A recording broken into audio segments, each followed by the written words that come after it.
Hi, I'm Valleri Bowman. I've waited a long, long while for us to get started. I've got a list of things that I want to do. I know you're scared and shy, but don't leave me broken-hearted. Daddy, let me get closer to you. When I first saw your lips, that's where I've been headed. I've had so many dreams that you never knew. Now we're alone at last. Let's not wait for Armageddon.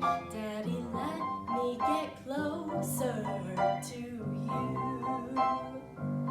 I can be cruel and cold or dominating. I can be anything you want me to. But let it start tonight, 'cause I'm ready and I'm waiting. Daddy, let me get closer to you.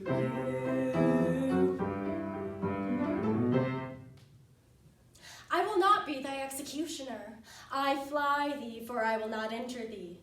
Thou tell'st me there is murder in mine eye. 'Tis pretty sure and very probable that eyes, which are the frailest and softest things, who shut their coward gates on atomies, should be called liars, butchers, murderers.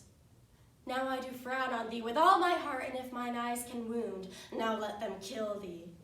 Now, counterfeit to swoon, why now fall down? Or, if thou canst not, oh, for shame, lie not to say mine eyes are murderers.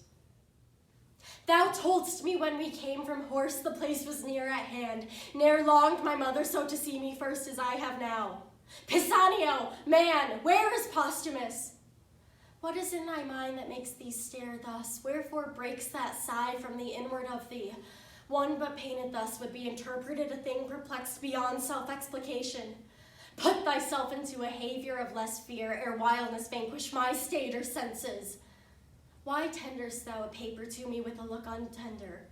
If it be summerly news, smile to it before. If it be winterly, thou must but keep that countenance still. My husband's hand. That dug-damned Italy hath out craftied him, and he's at some hard point. Speak, man, for thy tongue may take off some extremity which to read may be even mortal to me. You know, George, you look especially handsome today in that shirt that doesn't quite match your eyes.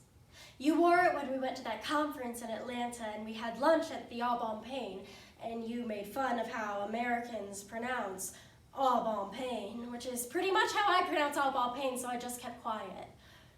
We had cream of broccoli soup.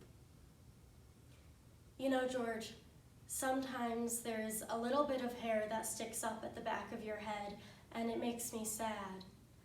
As does the sound of your voice, and the way sometimes the elastic gives out in your socks and I can see them slumping around your ankles. In Ubik, you please me translates directly to, you cut my heart. George, you cut my heart. Thank you. Hi, my name is Valleri Bowman, and I'm a senior at Purdue University, Fort Wayne, and in May I'll be graduating with my bachelor's degree in theater with emphases in acting and directing. I have a cat named Frankie. Hey. And I currently still live in Fort Wayne. This is where I was born and raised. And my first memory of Shakespeare in general is when I was like maybe 6 years old, and my dad had these like big thick brown books that were like kind of dusty, but they had these like old classic stories in them, and one of the books for some reason had Midsummer Night's Dream in it, and so my little 6-year-old self was like, I want to see what this is all about. And so I read Shakespeare when I was 6 years old, even though I didn't really understand anything that was going on in it. I I kind of got the gist that there were fairies and that there was woods and that people were in love and it was magical and super cool. And so I decided I was going to put on a show of this play that I had just read, which really was just me making my parents come upstairs to me and my sister's little playroom and like have these blue, I had these like blue light up things and I danced around in front of my parents and was like, I'm a fairy. And that was my first experience of Shakespeare. And I've loved it ever since, which is kind of cheesy, but it's true. Because then when I was in high school, I was the like nerd who had a book of Shakespeare with me, and I was like reading Macbeth, and I was reading Twelfth Night, and I read Midsummer again, and all of that fun stuff. How do I close this out, Frankie? And I've heard amazing things about Texas Shakespeare Company, and I admire all the work that you do there, and I'd really love to be considered for your 2020 season. Thank you.